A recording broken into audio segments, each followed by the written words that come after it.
So today we're going to take a look at one of my new favorite mics, and that is the Rode Videomic GO II. This little microphone packs some serious punch for its size and its price. So in today's video, we're going to take a look at this microphone. We're going to compare it to some of the more expensive versions of this microphone, as well as some of the more budget versions. And then we're going to go through some of the features this microphone has and what you can do with it. And then we're going to find out if this microphone is the right microphone for you and if you should get it.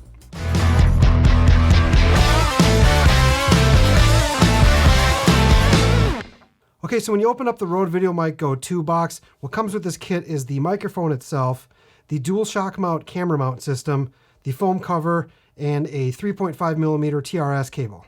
So the microphone capsule itself looks very familiar. It looks very similar to the Rode Videomic NTG mic, which is a $250 mic. This one's just a little bit shorter, but it has a lot of the same construction.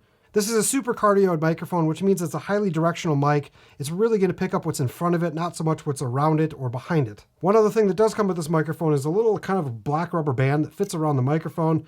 What that's for is actually just to put it on the very end, and it creates a wind seal on the back so that if you're using the windscreen or the foam cover, you won't get wind noise coming in from the back. So unlike the Videomic NTG, this microphone does not come with a lot of extra features. It does not have a volume knob, it does not have a high pass filter, it does not have a low pass filter, it does not have a high shelf, it does not have a dual channel split, it doesn't have a 20 dB boost. This microphone pretty much is just a plug and play. With that said, this microphone also does not require batteries, unlike that other microphone where you do need to charge that every now and then. I haven't had it happen a lot, but I have had a couple times where I've gotten to a shoot and my battery's dead on the microphone because I completely forgot to charge it. But you will not have that problem with this microphone because you do not need to charge it because there's no battery inside. It just runs off the camera power. So you might notice there's a USB-C port on the side of this microphone. What that's actually for is that you can use this thing as a USB mic. Once you plug it into your computer, you can connect to Rode's app, the Rode Connect, and then once you're actually connected to that, you do actually have a lot of the features that the Rode Videomic NTG has in the app itself. You can change the volume, you can add a high pass filter, you can do a lot of things in the app itself. Also, if you get the correct cable, you can get a USB-C to a lightning port and you can plug this thing into your cell phone. And on that, you can actually download the Rode app on your phone and have a lot of the same features as well. Those features only do exist though once you're plugged into a computer or the phone. You can't just save it settings in your computer and then think that it's going to end up on the microphone, because that's not how that works. It's only when you're plugged into the actual program itself. So once you're connected to the Rode app, you can actually plug in your headphones now to the 3.5mm jack, and you can listen back to the audio that's coming out of the microphone as well as what's coming out of your computer. And it's a zero latency, which is going to be really awesome for things like live streams or video conference calls where you need to have no latency and you want to be able to hear everything as well as your microphone. So just like the Rode Videomic NTG, this does come with a dual shock mount camera mount system. So if you notice at the bottom of the mount, this actually sits on a slider rail so that you can actually slide the microphone forward or back depending on how you want it sitting on your camera, and then you can lock that down. So now when you compare the Rode Videomic GO II to the Videomic NTG, you'll see that the Rode Video GO II is quite a bit smaller. In fact, it's maybe about a third smaller than the actual Videomic NTG, which makes this thing kind of nice having a more compact setup. So now when you compare this microphone to the Rode Video Micro, you'll see that it's a little bit bigger than that, but it's still pretty compact, even when you have the windscreen on, which is the WS12. So now looking at the foam windscreen that comes with this microphone, this is really only going to be good for like indoor use. It just kind of helps stop like plosives and popping sounds. But if you are planning on using this microphone outdoors, I would highly recommend picking up the WS12 windscreen. This thing is going to be just like all the other windscreens Rode has. You pop that thing on there and now it's good to go. And it's really not that much bigger than the Rode Video Micro.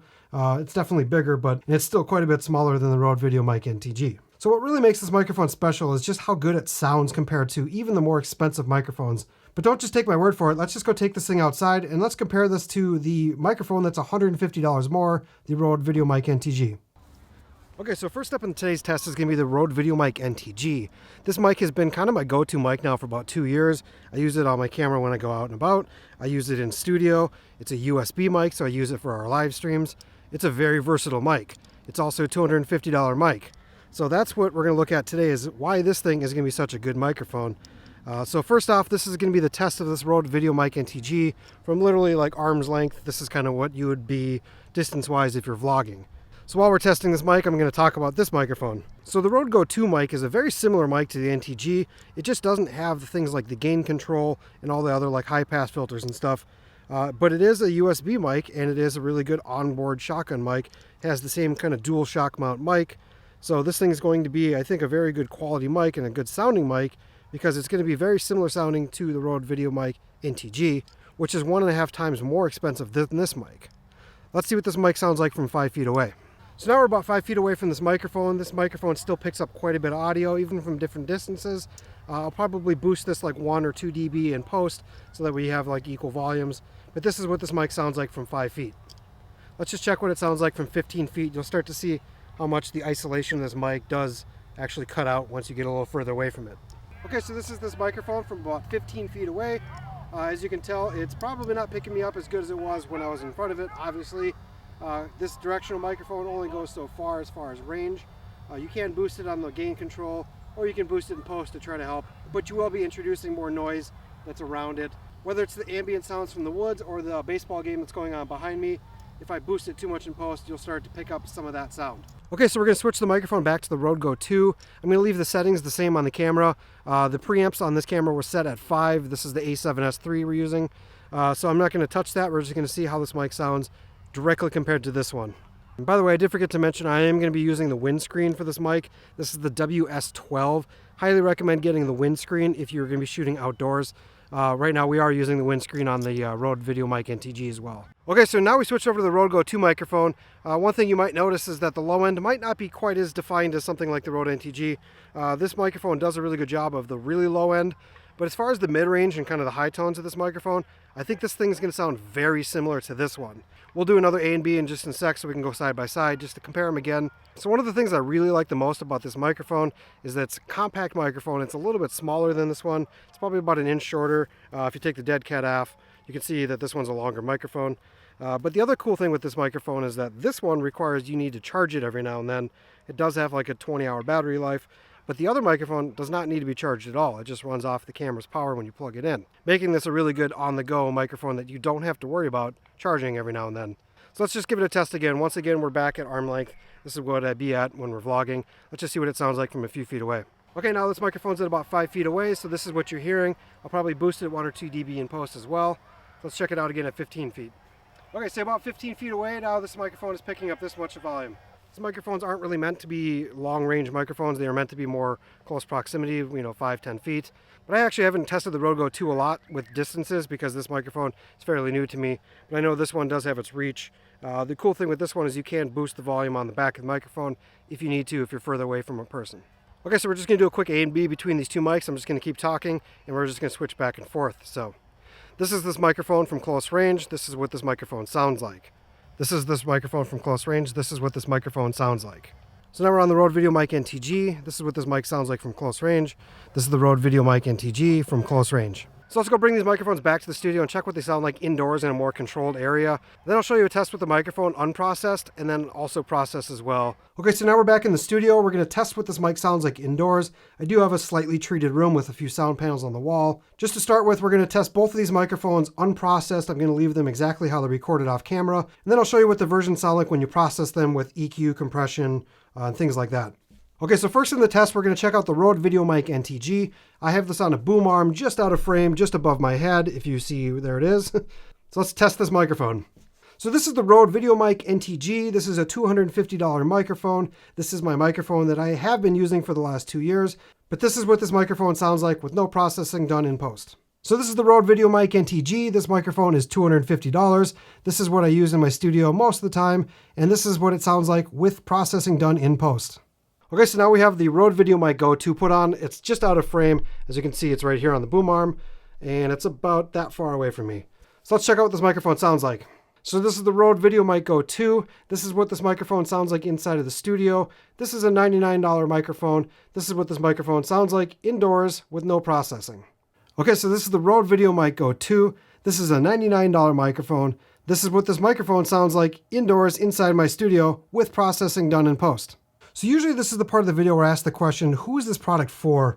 My original thought was going to be that this was going to be kind of a budget-friendly beginner microphone for people who are just starting doing YouTube or different camera film projects. But after I started using this, I kind of realized that this is a really good microphone for anybody.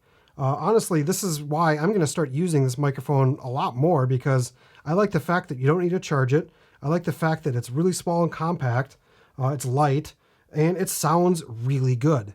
This microphone is a very good option for people who don't want to spend $250 on a microphone that does sound a little better, but really hard to tell the difference between this microphone and that. So I will say the lack of features on this microphone really doesn't bother me at all, because when I use the Rode Videomic NTG, I'm not really using a lot of those features anyways. Most of the time I'm not using the high pass or low pass or high shelf, because I will do that in post in my EQing section. Because for me, I feel like that's a better option, so that way you don't have to cement that function into the microphone when you're recording. So when we're talking about the gain knob that's on the back of the Rode Videomic NTG, sometimes you accidentally bump that knob and change the volume setting, and then that could like totally ruin your take, and you might not even realize it until you get back home. And that's why I kind of do like this one better, because you literally just plug it in and that's it. And this is actually a pretty loud microphone, because when I use this thing, I'm actually sitting on my preamps at like 5 on my A7S III. And on normal mics like the Rode Video Micro, you're at like 9 or 10, because that mic is not that loud. So I've been really impressed on how loud this microphone is and how good it sounds compared to those other microphones. So for me, this is kind of a no-brainer. If you can afford to have this microphone, I would highly recommend getting this microphone.